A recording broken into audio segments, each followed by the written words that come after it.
മഴത്തൂര് മുംബൈയിലാണെങ്കിൽ Stanley വിളിച്ച് ഓരോ കാര്യം പറഞ്ഞത് ബാലചന്ദ്രനാണെങ്കിൽ ഇങ്ങനെ ആലോചിച്ചു കൊണ്ട് നിൽക്കുകയാണ് എന്ന് കാണാനായിട്ട് സാധിക്കും.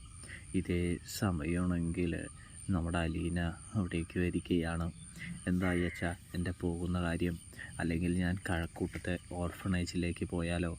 അവിടെയാവുമ്പോൾ ഒരു ആയയുടെ ജോലിയും കാര്യങ്ങളൊക്കെ ഉണ്ട്.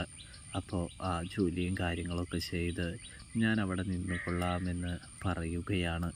അല്ല, എന്ത് ശമ്പളം കിട്ടും? നീ അവരെ ബന്ധപ്പെട്ടിരുന്നോ എന്ന് ചോദിക്കുന്നത് കാണാൻ കഴിയുന്നുണ്ട്. ഇതേ സമയമാണെങ്കിൽ അച്ഛാ ഞാൻ അവരെ വിളിച്ചിരുന്നു, ഞാൻ അവരെ വിളിക്കാറുണ്ടല്ലോ. അവിടെ LKG UKG ഒക്കെ പഠിപ്പിക്കാനായിട്ട് പുതിയതായിട്ട് തുടങ്ങുന്നുണ്ട്. അപ്പോൾ അവിടെ പിള്ളേരെ നോക്കാൻ ഒരു ആവശ്യമുണ്ട്. അതിനാണ് അവരെന്നെ വിളിച്ചത് എന്ന് പറയുന്നത് കാണാനായിട്ട് സാധിക്കുന്നുണ്ട്.